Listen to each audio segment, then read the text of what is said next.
Welcome to Clarity and Purpose. Our world is full of people who are overworked and overwhelmed. They lose focus on what matters, struggle to find a vision for the future, and lose time with those they love. We help businesses and their teams clearly understand their purpose and help them communicate more effectively. I'm your host, James Thorne. I'm joined by my co-host, Jake Jordan. Hey, Jake. What is up? Hey, man, have you ever been in an accident? Oh, yeah. Actually, I've been in a few. The one that comes to mind is when I was, 18, 19, 20 years old. We lived on a really busy street behind our house, and it was 55 miles per hour, like on a, not residential, but, it wasn't a highway. It was a busy street. And I was taking my car to get fixed, had my hazards flashing, and my mom was following me there. And all of a sudden, the car died. And I couldn't get it to move. And my hazards were still flashing, but the way that the road goes, it curves around, right? It goes like this. So it's kind of a big sweeping road. And I look up in my rear view and I see this massive dually truck flying in my lane, coming right at me. And I do what any sensible 18-year-old would do is I fling open the door and I jump into the median and roll. And he just crashes into the back of my vehicle and just smashes it up. And my mom, my poor mom, watches the whole thing from about 3 car lengths behind, or 3 cars, and thinks I'm dead. She thinks I've been thrown from the accident. And I pop up and you watch the guy, crash and after you hit me and go over there. But yeah, that's my big accident story. Wow. That made me, I was just like imagining just like an explosion. You're walking in front of the explosion in slow-mo. Like, I was not expecting that kind of accident story. I've been bumped a few times or I ran into a van once, but that wasn't too bad. Man, that is intense. Well, our guest today accidentally fell into something that turned out to be really great. Not a major accident story, but an accidentally fell into something that was really awesome. So let's introduce our guest like we do every week. Welcome today's guest, Shane McWatters. He's the co-founder of Sweetheart City Racing. He's a regional leader at Primerica, and he loves to be outdoors and hanging out with his family. He accidentally fell into a career that he actually absolutely loves. Find out more about his story today. Let's hear more from Shane McWatters. Cool, man. Are you doing this full time? The race stuff? That's awesome. Yeah, it's crazy, man. This thing has grown from one. We took over. Probably. I'll say we've been in Colorado for 9 years now. And we put on our first Liberty 5K 6 years ago.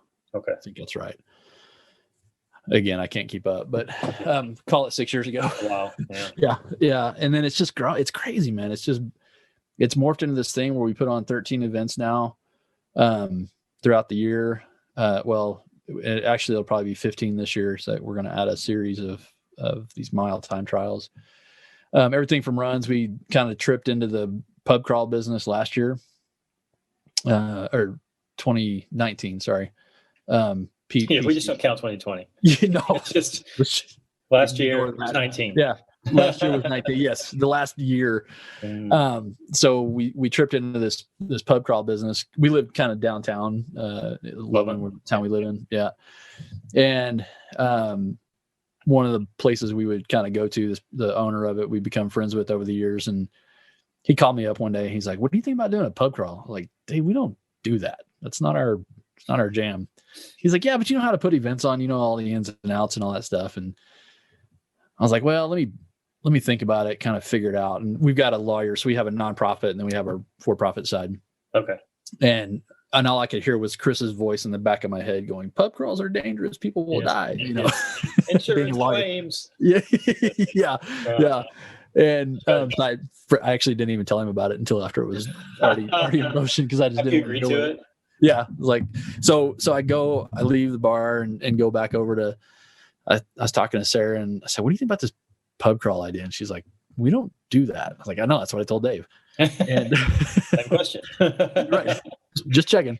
Yeah. And so frankly, I forgot about it. And like a month goes by and I was back in there again. And Dave says, he goes, so what, do you think about the pub crawl thing? I was like, oh yeah, totally. Yep.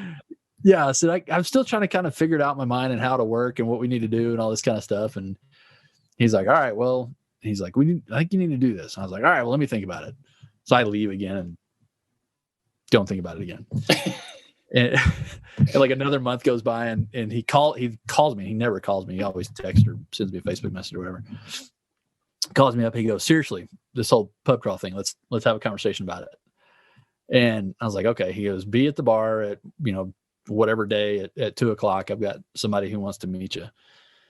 So, all right. So I show up and he's got the Tito's vodka local rep there. Okay. And she's like, so what about this pub crawl thing I hear you're doing? I was like, guess we're doing a pub crawl. Peer pressure. Yeah. Yeah. And we literally threw it together in like 5 weeks and it was a freaking smash and people had a great time and nobody, at least not that I know of, nobody went to jail with the DUI or anything. So it worked out and it was fun. I mean, it was a good time and it was profitable for us. We have a, kind of, I think the point of your conversation too, everything we do has a charitable component to it. And so there's an organization here in town called Kids Pack. It's through the local Rotary Club or one of the Rotary Clubs. And they essentially provide food in kind of backpacks for kids that won't typically eat over the weekend. Yeah. And so we ended up doing a food drive for them and it was awesome. And so then that rolled into, we were supposed to do 3 of them. We had so much feedback. People were like, well, are we going to do this again? Because it was in the winter. And part of the precursor to that whole conversation is and why they want to do it is because we wanted to drive traffic back into downtown in a time that's normally pretty slow for them. And so we got done with that one. And within 2 or 3 days, we had probably, 20 or 30 messages, people going, we're going to do another one? I'm like, sure. So we threw another one together and had more people show up at that one and had planned to do 3 after that. We're like, well, we'll just do kind of a series. And it ended up being called 4th Street Flannel Fest. And so people could buy a really cool like flannel shirt with a logo on it and all this kind of stuff. So who ends up being like, who are your racers? Is this just like anybody who wants, or is it like a particular group that you end up with? It's kind of a mixed bag. Here's kind of everybody got one of these cool little coasters for participating in the Flannel Fest. Cool. But it's kind of whoever. I mean, our main kind of main community is typically people in northern Colorado, Loveland in particular. Mm-hmm. It's a really interesting dynamic. So we're kind of the stepchild of Fort Collins. I refer to us as suburban Fort Collins. Okay. And there's a whole there's another organization that kind of does what we do in Fort Collins. And historically, Fort Collins people kind of run Fort Collins races and everybody else kind of goes wherever. We'll go to Fort Collins, but Fort Collins won't come to Loveland, Mm-hmm. It's that kind of dynamic. Mm-hmm. And while our numbers were kind of in the toilet through the whole COVID shutdown thing, we were actually the only game in town. A lot of the other companies in our space either canceled their calendar altogether or went virtual. And we were able to, we had the kind of fortunate, whatever you want to call it, where we built a relationship with the county folks and worked with them to come up with a strategy to keep people safe and where everybody felt comfortable coming out to live races and stuff like that. And so we were able to stay going. So through all that, we attracted some people that normally wouldn't come to Loveland because they're going to run in Fort Collins. And so we kind of captured their attention that way. So anyway, that's a really long answer or way of answering your question, where it used to be kind of Loveland and around us, but now we've kind of expanded out. Well, and being in Colorado, you get more outdoors people. So it's not like for sure here where it's like, oh, we need to go find the people that like races. It's like, we need to go find the outdoors people who is Colorado and then just find the ones that like races. Yeah. And it's actually, it's weird, man. This is becoming a pretty competitive industry where, on any given weekend, and when I say northern Colorado, I'm talking about kind of Denver north, arguably like Broomfield north. And so, which is in relation to Dallas, it'd be like McKinney up to the Oklahoma border. Okay. Gotcha. And so, we're getting people in from Cheyenne and Nebraska and kind of all over the place. And now there's just in our Loveland, Fort Collins, Windsor, Greeley, just kind of in this pocket, there's like 4 people doing what we do. Okay. And so it's becoming a pretty competitive market. We actually just partnered with she's our neighbor, and kind of pawned off all of our social media and website stuff to her. Cause I've said this for the last couple of years. I don't care what industry you're in, whether it's, I'm still involved in the financial industry. Obviously Sweetheart City Racing, whatever we're in marketing. It's all marketing. It's just what your marketing is. You're always in PR. You're always in PR. Yeah, that's exactly right. Yeah. And so somebody just texted me, Miguel, how's things going? That's another business. You go by Miguel, right? Yeah. I'll talk to you about my Miguel business here in a minute, my surname.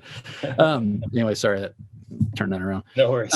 But it was the kind of thing where, we've kind of built a reputation and through like where I was going with all that's kind of through COVID, we've gained their attention. Now we have to keep it, and so that's why we've and don't people in Colorado are more multiple race people? Like you're not just going to grab one race a year, maybe 18 months. Kind of, you guys have like a race culture up there too. So, for sure.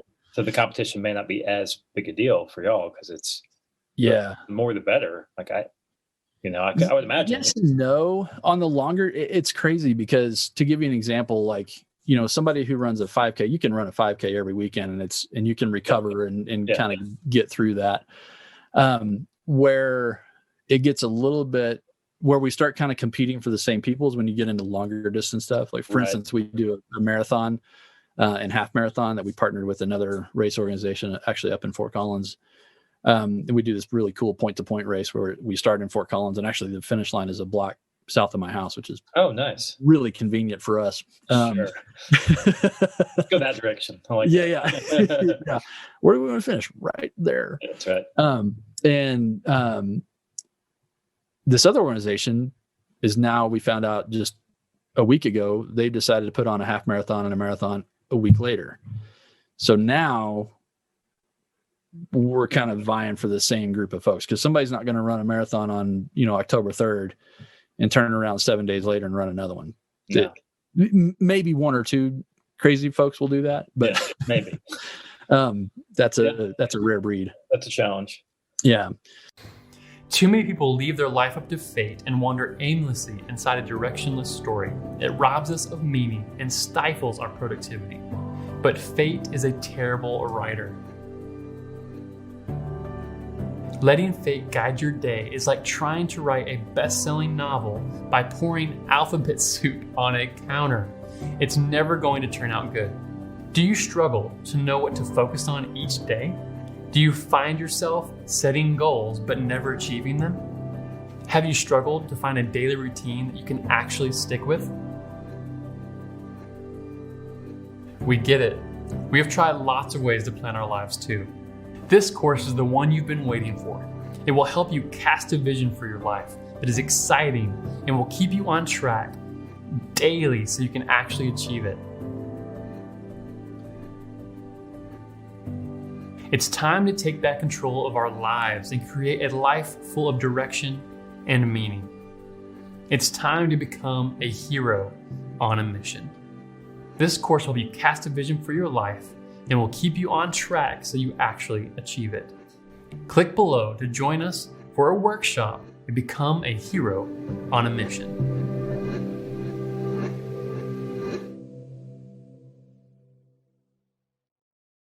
When you guys got into this and decided this was going to be what you were doing, what's the tie-in? I mean, like, why move into racing? It happened by accident, and I mean that literally. Okay. Well, tell me. It went from quite literally 2 races a year to our Liberty 5K, which is on the 4th of July, which were old club runs, Loveland Roadrunner club runs, been around for decades. The Liberty had been around for about 6 years at that point. And then we took over the Sweetheart Classic, that's actually a race that's coming up here in a few weeks. That one's been around for decades. And it was the kind of thing where the people that were doing it just kind of got to a place where one guy was an insurance agent. So it didn't fit with what he was doing. We were actually, without getting too far up in the weeds, we were actually in a retail store at that point, and ultimately ended up deciding not to do that. But it kind of made more sense for us to do that, or to take those races over from a management standpoint. And then it's just evolved. We get a phone call from a local, organization. For instance, our toy drop that's in December, that started with the local law enforcement organization that does a toy drive every year. And they said, we want to do a race to raise funds for our organization. Would you help us out? Sure. So we sit down and and when I say help them out, they wanted to kind of pick our brain and just what does it take and all that. So we start kind of going through the laundry list of things, and they quickly realized that they didn't want to do that or have the time for it, quite frankly. Yeah. And so then it just kind of morphed into, okay, we'll just put this race on and then make you guys the beneficiary of it. And so it really has evolved. Every race that we do now has in some form or fashion been because somebody came to us and said, would you help us out? And we kind of took that on. So like I said, we went from two events to we'll put on, we're looking at adding a series this summer. We'll put on 13 to 15 races, or 13 to 15 events this year. Okay.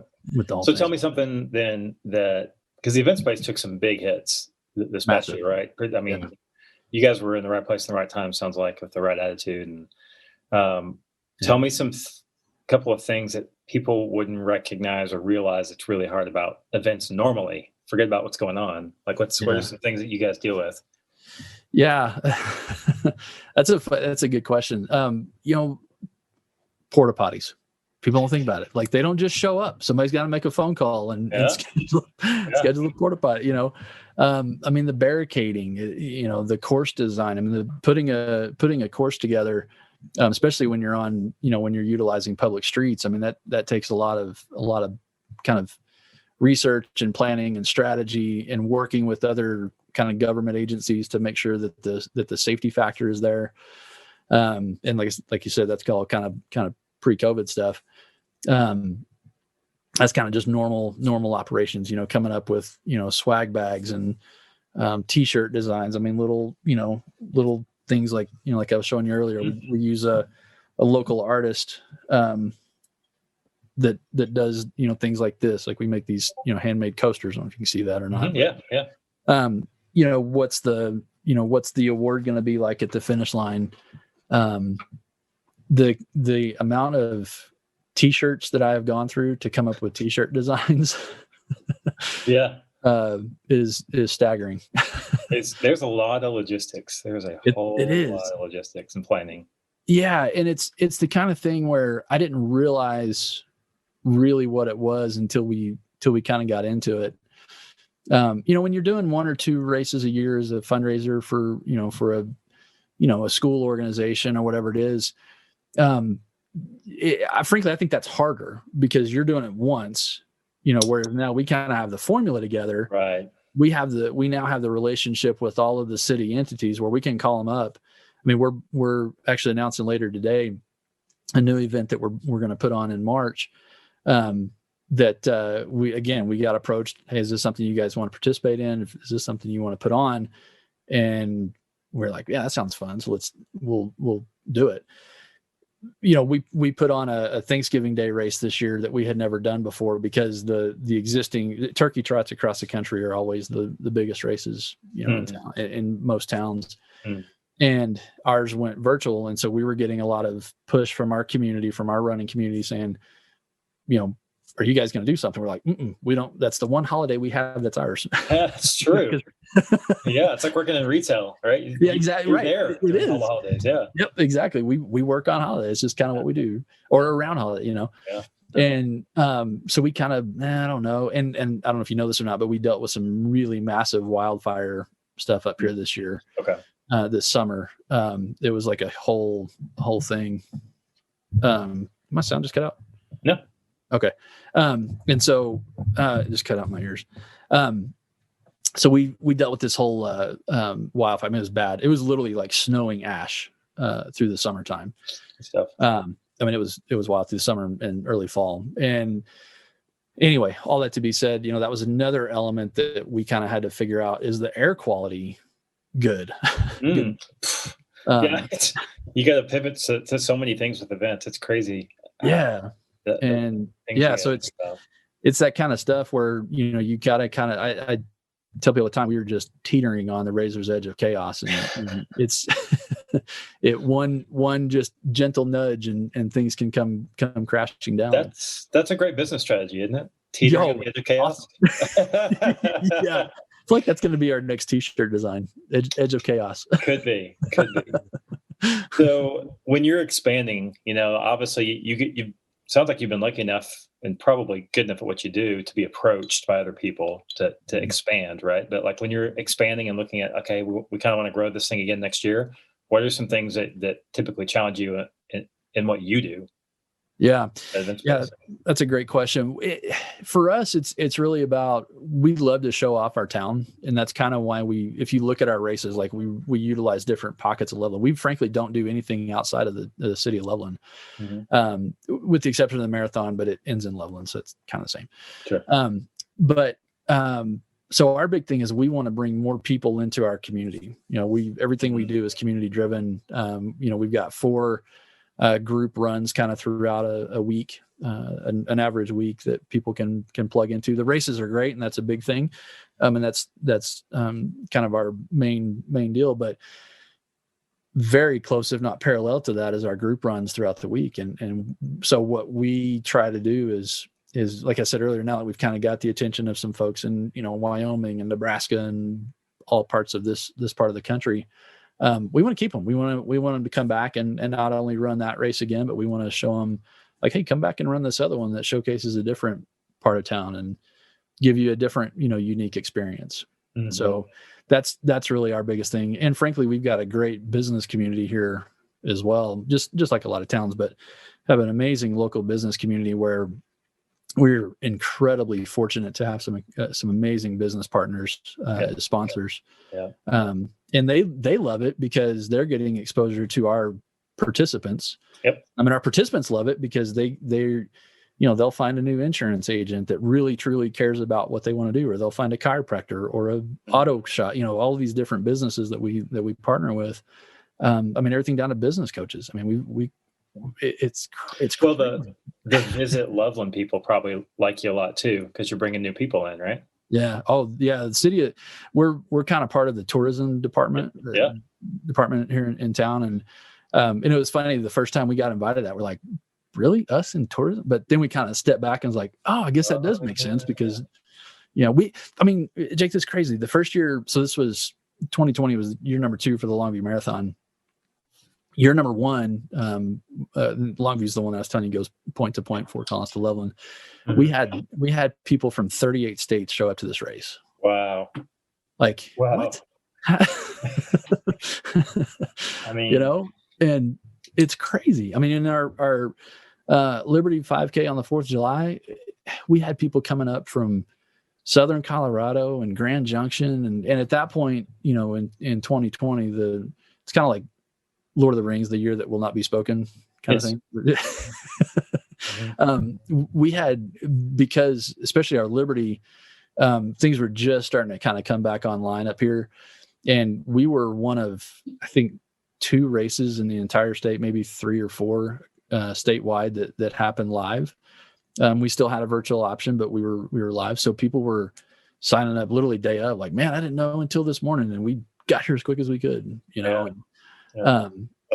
It's crazy. I mean, it's like, so to be part of the tourism thing and to get these calls and to like kind of accept that, because this has been we've been figuring it out. I mean, I'm being totally honest. We've been kind of figuring this thing out as we go. And I'm fortunate where, my brother, he's a race director down in Texas. He puts on like 23 events a year. Our dad is involved in the running industry. So we've all kind of swerved back into this thing. Well, they did it on purpose. We swerved into it. Theirs was an intentional track. Ours was like, oh, I guess this is what we do now. Yeah. And to say that we're, get to do this full time and I get to do it with my wife and my kids are involved and the whole thing, it's just crazy. And to be, like you said, or like you were asking earlier, to be invited into these conversations around the tourism and bringing people into Loveland, I still have a hard time wrapping my head around that. Yeah, that's great. So as we're wrapping here, I think I've got 2 quick hits for you. Yeah. And you've kind of already talked about this. Like, what would you say is the best thing about working in something that you really enjoy? Besides the obvious. Yeah, right. Because it's fun. Yeah. I think like I said, my favorite thing, we were really proud of the town we live in. We kind of tripped across Loveland. I mean, quite frankly, we didn't know we were going to set roots here. We definitely didn't know we were going to plant a business here. That was never our intention. And to be able to showcase this community and highlight the different parts of town, the different parks and places that we get to kind of showcase is just an absolute blast. Yeah. And then, selfishly, like I love being at the finish line when people come across and it's, it's their first 5K or they just finished their fastest marathon. Yeah. That's like, that makes all of the dealing with porta-potties and traffic control plans worth it. If you say so. Yeah. I get it. That's awesome. Cool. Yeah. So what would you say to someone if they're looking for some advice for someone who's having business offered to them, on a however often basis, how you develop those type of relationships? Yeah, that's a loaded question. I think one, accept the fact that if somebody's offering you your business, you've earned it. And I think that's where we've really gotten and had to, quite frankly, kind of accept that ourselves and realize that on our own, because we, like I said, this wasn't something you know me, I didn't go to college to be a race director. Right. That was not a thing. Mm-hmm. And, the fact that we've been able to kind of, we've had to answer your question, we've had to kind of accept that and own it, because if somebody's offering that to you, you've earned their respect, you've earned that right for them to offer you that business and figure out a way to make it work. I mean, we've had a couple of opportunities come up. Well, let me say this 2 ways. If it makes sense for you, take it, because there's certainly going to be opportunities that, but like we've had a couple of organizations come up to us and it has to be in this time. It's like, we can't do that. We can't make that work in the calendar. And we explain to them, like, here's why it doesn't work. And then we try to either figure out an alternative or just do, let them do something totally different. So be willing to be the professional and understand that you've earned that right for them to offer you that business, and take the ones that make sense, but be willing to kind of step back and go, maybe we need to think about this in a different way. But in this economy, I would take everything I can get right now. Yeah. And I mean, essentially you're saying know your lane too, right? Whether that's time frames or type of race or, all those things. If you know your lane, people tend to recognize that you're a professional, you're an expert. And I mean, the Flannel Fest was a great example of us, like, that's not really what we do, but let's try it, and we were willing. And I have a great wife. I mean, she's put up with me for almost 19 years, just being this, forget business, like just dealing with all of this. So, when I came to her and said, so what do you think about this whole pub crawl thing? She was like, it's kind of not what we do, and so I had to really kind of hard sell it to her. Once I got my head around, I was like, all right, this is what we're going to do. But get her permission, I tried to ask forgiveness thing for a while and that doesn't work, No, you only have so much slack on that line. Yeah, exactly. So I think that's kind of where I would go with that, is just, be willing to accept that compliment and that business, but make sure it makes sense, Yep. Cool. Yeah. Well, Shane, appreciate your time today. Tell everybody where they can go find a really great race in Colorado. How can they find it? Yeah, we just like I said, we're just kind of going through the rehash thing, but with the website and all that. But yeah, Sweetheart City Racing is our website. We're on the Facebook. Again, Sweetheart City, everything Sweetheart City Racing, Facebook and Instagram. We actually have a van, hashtag Where's Bernice. Okay. We acquired this really awesome 1988 Ford Club Wagon that's amazing. Uh-huh. And so she's got her own Instagram as well. And we've been known to put, if people are out, I mean, obviously this is more for a local community here in Loveland and Northern Colorado, but we've been known to carry prizes around, and if people stop us on the street, we'll give them a hat or something like that. But yeah, the main stuff is on Facebook and Instagram at Sweetheart City Racing. Awesome. So, well, yeah. Shane, thanks a bunch for sharing about what you got going on. And man. Yeah, man. Yeah, you won't see me there unless it's in the stands. Thanks, man. We'll get you a course marshal or volunteering, because we got a great team of volunteers that we need too. So I'm down for that. Awesome, man. Well, thanks for joining us today. Appreciate you. Man, I like talking to Shane. He's such a fun guy to listen to and to talk to. And correct me if I'm wrong, James, but isn't one of your goals this year to run a 5K? Yes, a consistent 5. Yes. He asked you to go though and be a marshal. Yeah, but we do everything as a team, right? We're in this together. Yeah, that's true. I mean, hey, if that means going to Colorado, it does. Then let's make it happen.